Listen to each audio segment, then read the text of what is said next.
Luke's combo is just so slow, and Mace's ability to combo, his first 2 hits are so fast, but he can still finish a Vader with that last slash. And then you have Ayla, who has the same aerial as Luke, but a way better dash attack. Um, Yeah, yeah, that's true. I mean, it really will be interesting to see, you know, which characters end up being used kind of like the most. Honestly, I think Ahsoka Tano and Ayla could be a heavy favorite throughout the tournament play. for So here we sure. go. Looks like we're starting the match here. Payne Splinter gets has, tumbled, yeah, but he had not came able and to pick that tumbled, up. and he took a saber throw right to the face there. Tiger running away, doing what the Asil and Tiger strategy. When in doubt, go to the high ground. Well, you got to, when you're outnumbered like that in 3-on-2 or a 3-on-1 situation, especially in team play, you really do gotta pick up and run and try and get yourself some distance to get back with your teammates because those scenarios can really put you down a hole quite quickly. Yeah, Looks like Tiger, Anakin picks up a kill on Caamen there, so 2-1, I believe, right now. Go 3 ahead. to 1, I think. Oh, 3-1. Okay. Tiger had a really good dash tech, but then Huey was just covering Ajax. Good pickup there from Tiger. Kind of has turned into a little mash congregation on the villain's spawn. Tiger dash attacking his team there, and I tumbled them, and I believe that is going to cause at least double there for Cayman. Splinter picks that up Tiger really nice. survives it though. Yeah, he survives it, but Splinter did a really nice play there. It was basically a cleanup play. The heroes were a little too preoccupied on the kill, too bunched up together, and Splinter goes in a nice sneaky kind of quick force push and gets the kills on him. So that was good play by Splinter. Ajax going Vader, I think that's typically his normal selection that he likes to go with. Again, to me, how well this team does throughout the tournament, I think, again, is really going to depend on the play of Ajax. And Ajax, so far, has been doing pretty well, I would say.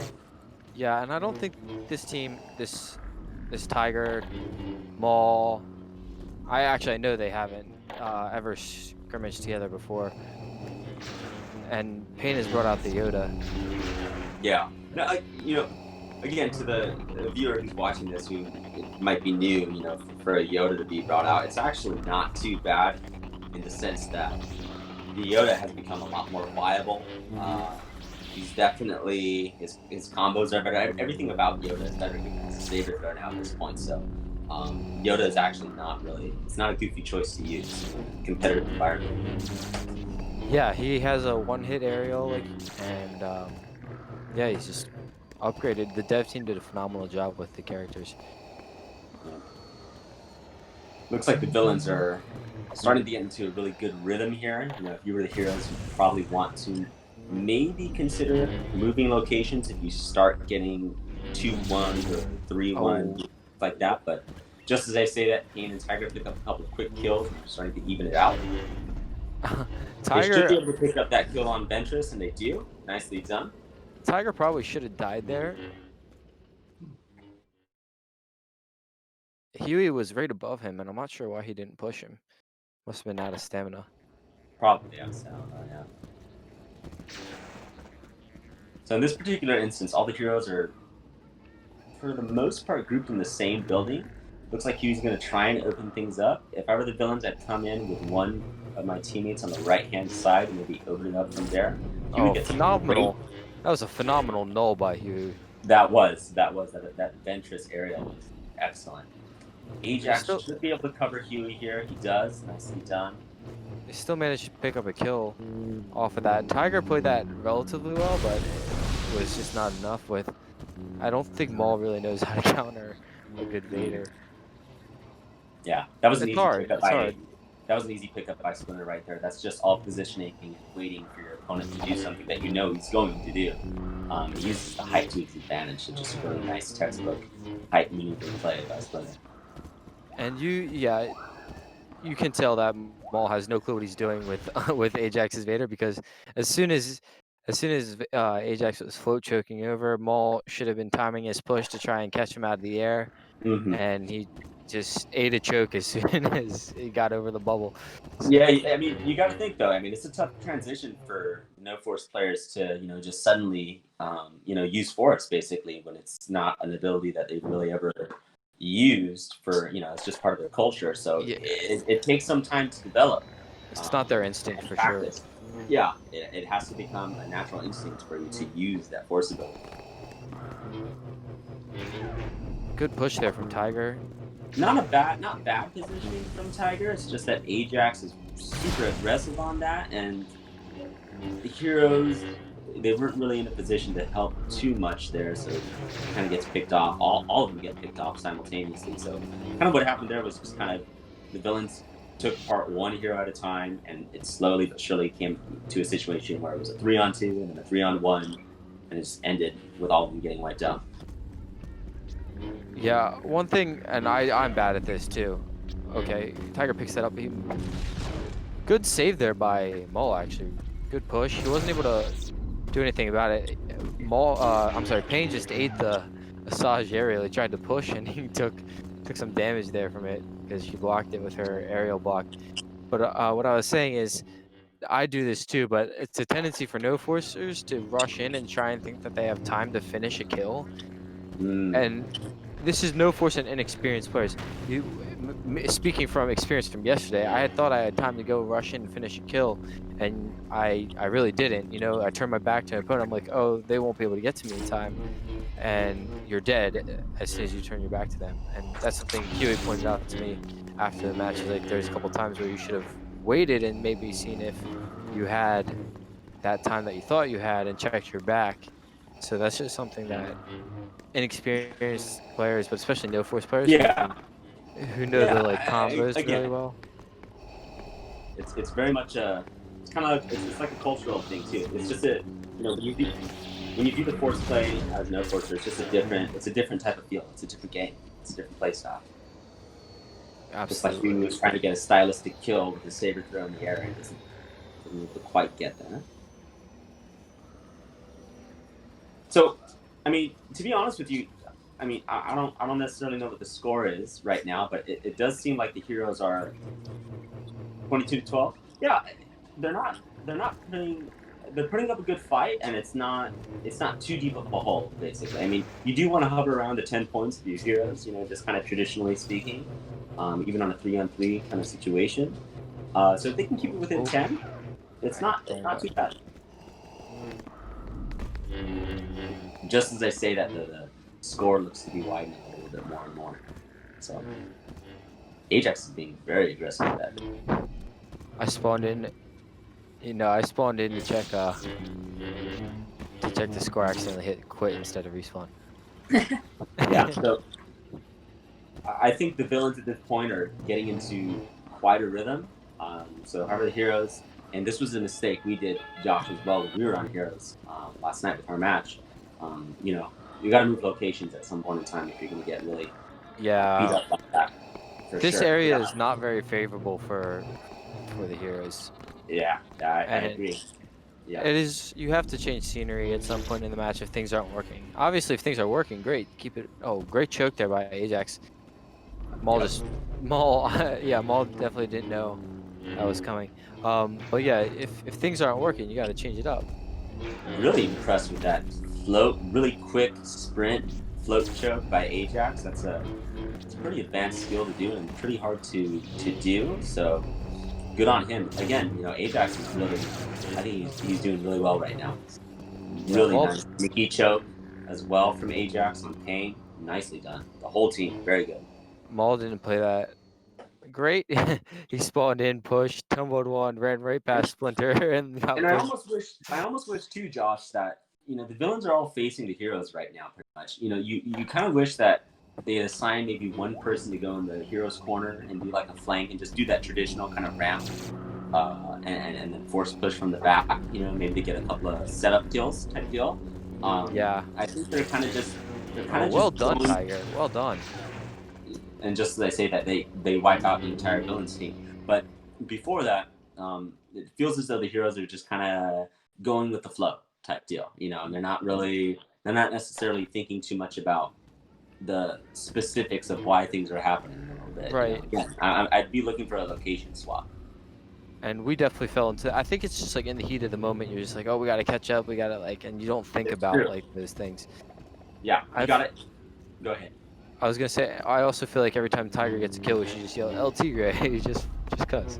Oh yeah, no, for sure, for sure. You just gotta do it loud, like he just scored a goal or something.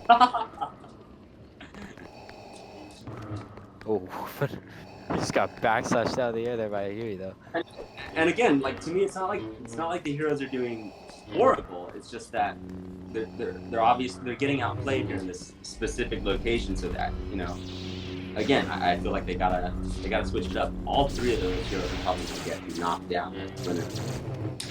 Yeah, you just see Maul's inexperience there with not knowing like when you Good have work by someone Maul. tumbled. Nicely done by Maul. That was great. Yeah. Yeah, he just In doesn't know fact, what to cleaned it do up well. when one person's tumbled and someone's still blocking. Just not what he's used to. Oh, Ajax Payne, was the yeah. Payne did try to come behind from the hero's corner. I think Payne's listening to us on the stream actually. Oh yeah. He does do that. He gets a quick kill from Huey, so that's good. But Ajax comes up and cleans it up. But again, like if you're the heroes, you're gonna want to keep sending somebody. If you're gonna really stay in this location, at least send one person from the back like that to just get different dynamics, different play styles, just different outlets. Payne's still alive despite the odds against him. Running away here, trying to hit.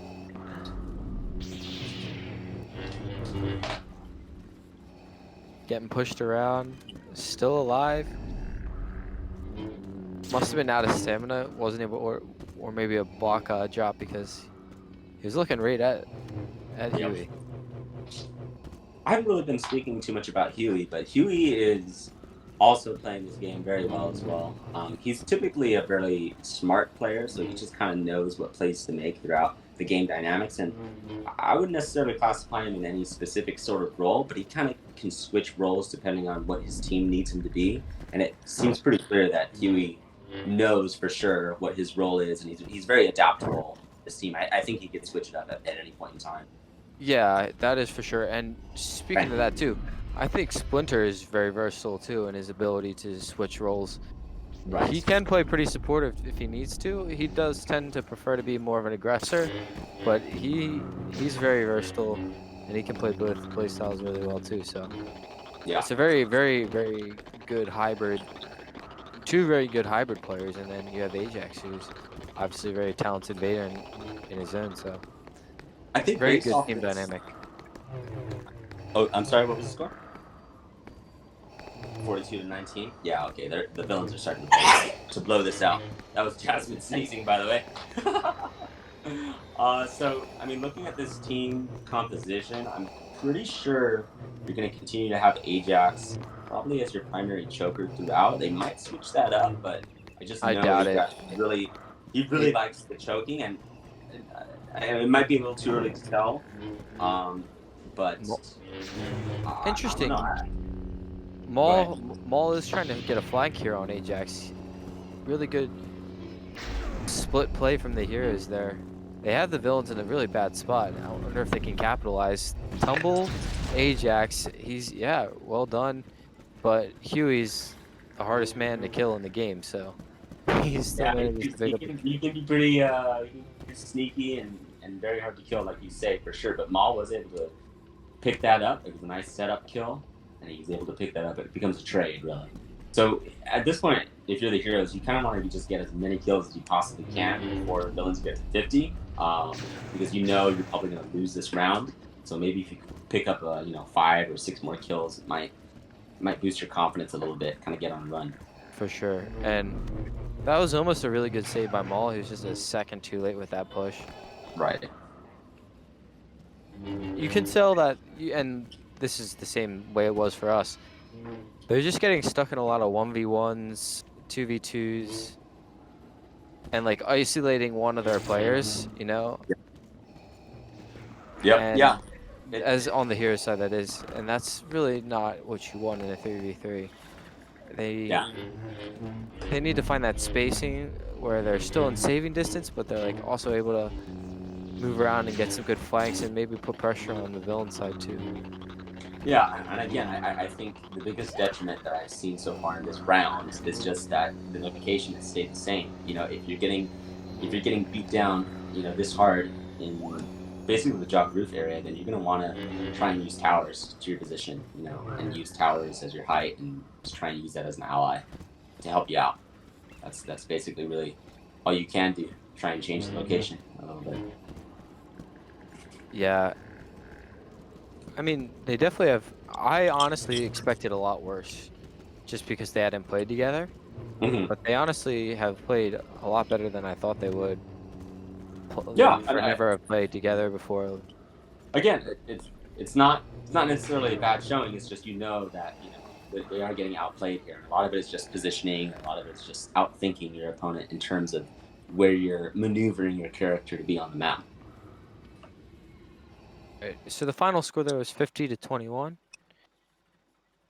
and villains need 22 to clinch here. So let's check the score line really quickly here. Ajax did fantastic. 21-5 is the final KDR line for Ajax on that round. Yeah, he was really the motor that ran that round for them. So it's really going to be interesting to see if it's the same dynamic on the heroes side for this particular squad. If Ajax is the one who is the motor that makes the team run. Over on the heroes side, looks like Caamen led that with 11-17. Not too bad. And yeah, that's pretty much the final scorelines. What do you think about possible strategies and things like that going into this next round for each team? Well, it's going to be real interesting. I guess Pain is choking. Oh, is he? Or we're going no choker. I do triple assault. Oh wow! Are they doing Are we double doing the assault? double assault strategy? Is that legal? Did we decide on that? Yeah, is that allowed? No, I don't think it is. I I don't It's think double not. assault is allowed. I don't think double assault is allowed either. I think we all agree to one of each character other than Maul. yeah. Well, and then And the same characters you can't the do like a loop. heroes can do double OB too or double mace. Yeah, but- so people aren't overpowered. Yeah, I just clarified that. Yeah, double Asajj is not allowed. They're going to choker, Asajj, and Maul. Yeah. Maul. Emperor? Yeah, he may not be. Yeah, he may Maul, not- Maul must not know about patch 1 Emperor, or patch 1.5 Emperor. Yeah, he may not be aware of the Emperor's strength. And Pain's actually, honestly, not too bad with the Emperor. He kind of reminds me a little bit of Master Matt with his Emperor back in the day. Especially with the choke 2, or what do we call it, choke plus? Forget which name they went with. You don't even need to swap to the L2 and then quickly back to L1. You just kind of it just stays on that instant choke, and then you could of course switch if you want to use electricity, but that's up to you. Really. So yeah, it's a buffed up Emperor for sure. Maul, I don't know if Maul knows how to use Ayla, or Ayla. Asajj. Yeah, I think Maul's probably just trying out maybe Asajj just to try it out. Yeah, new character. And just as we say that, those star blades just bounce off that bubble and go way up into the sky. Those star blades, you may think that it's a little cheesy or it's a little silly to use, but those things do some really good poke damage, and they make that your enemy kind of stay in place or kind of scare them a little bit if you use it well. Just because they're unblockable, they're really hard to play against at times. That's true. Oh wow. My word, Pain just said you were flying. Yeah, Pain with a great ground pound on you. That was fantastic. Good stuff. Oh my. That's a highlight clip, Pain. I did not watch the Volt's game match. Did Volt play Emperor at all? Oh, nice aerial. Because That could be the first ground pound, Emperor ground pound kill of the tournament if Volt did not. But That's true. That is true. It could very well be. yeah, the villains are very disjointed here. Tiger's been running around by himself for most of the match. This side, it feels like. Yeah, yeah. You know, again, when you see a team separated like that, it kind of speaks to the level of synergy the team has and the level of cohesiveness that team has. You know, typically in 3v3s, 4v4s, and things like that, you want the team to stay together in every movement they do. So you want the team acting as a single kind of organism, and they move and they have the same thoughts type deal. And wherever one person goes, the other person goes too. So that you always have kind of that moving mentality within the team, but it's a single unit. So yeah, this is becoming a very easy pick-off where it's just a 3-on-1, 3-on-2, and then you just rely on the spawn timers to kind of reset everything, and they're more than likely going to get Pain. If I were Pain, I would jump up to the arena to try and get He's distance. definitely out. He was definitely very low stamina, if not out, because he did 2 floats. Yeah, it looks like He's Spooner's just going to follow him up to Octagon. But they just... didn't know the Assad there, so the Assad gets the kill. Gets the kill on Huey. Pain jumps up to the Octagon. That's a weird tumble. Yeah, Caamen with a really interesting tumble. Doesn't quite complete the backslash, but he manages to get Pain anyways. Yeah, those Emperor backslashes are really hard to land. Emperor, Vader, Dooku, all of them. Looks like Ajax gets tumbled a little bit there. He should be fine though. Spooner's right above him. Tiger Nope. playing really patient, really smart. Then he goes down and dies, but he didn't rush down immediately.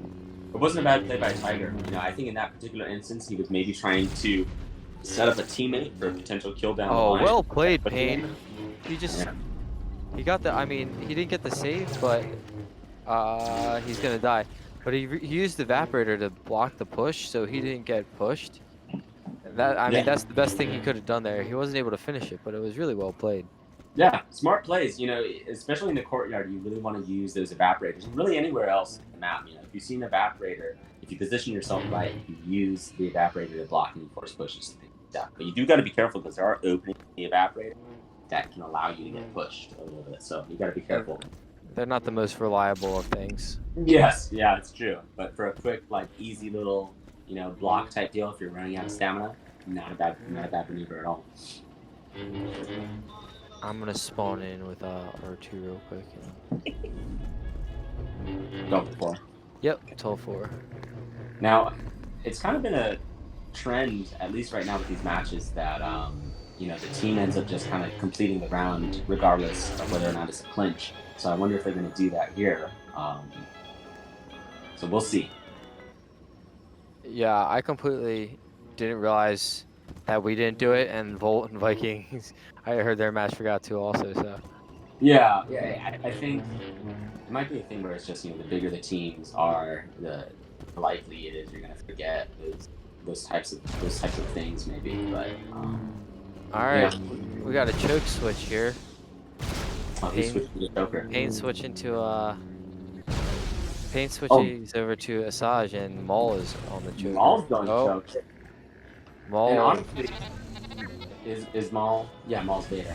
Yeah, honestly, if you're gonna lose basically like this, it's not a bad idea to just experiment with different characters and just kind of see who really is on this team the best character. If you didn't have time to practice, really, who is gonna be the best Vader, Anakin, whatever, who's gonna be the best pusher on this team. So, Oh, that was a mistake there by Tiger because Maul had him choked and Tiger pushed him right out of it. And they're gonna pay for that too because he was gonna go clean up. Real patient though from Maul. Didn't go down. Got the choke off. Great save by Spooner. Huey should be able to pick up that kill. I actually think Maul switching to Vader might be a good move for their team because no force Vaders are always pretty decent. So. Right. He might be their go-to choker.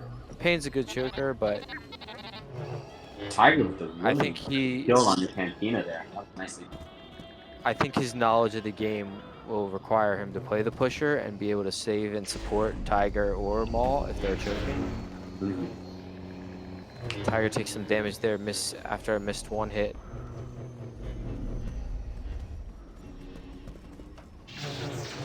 both I feel like killing. you're honestly doing a little bit better with Maul as the Vader. To be honest with you, I think maybe it's just the fact that Maul's aggressiveness is opening things up for the villain, so it's making it more of a clear role in terms of how that team is playing. And maybe Vader's just his most comfortable character. I know a lot of no force character or players that is their favorite. Yeah. That also, it's Yeah. playing the character that you're most comfortable with. There's a lot to be said about that for sure. Yeah, it could honestly just be a comfort thing with Maul too. It's just as you said, that Maul just feels a little bit more comfortable with Vader. Like they were commentating our match yesterday, saying, "Oh, they don't have a Luke," and Bull was like, "Yeah, I know Josh doesn't like playing Luke, and I have been playing miserable with like the Luke skin and that combo set." And when I started playing Obi consistently, I was just like, "Wow, this feels much better." Again, I don't think Maul is aware that the Yoda had a saber throw. He's like, what? That saber went through him. He's like, wow, that Yoda has a saber throw again. This is a, this is a Patch unique. 1.5. Yeah, this is patch 1.5. So we're definitely. So we're definitely interesting trying things though. out. How do you feel? You played Asajj, or not Asajj, Ayla, Ahsoka skin. Some lag here in the server. That was clinch. I think so. I think they Yep. are clinch. Okay. Yeah. Go ahead. What were you saying? I was gonna say, how do you feel the? How do you feel? I feel like people would think Ayla Ahsoka would be the aggro player, right?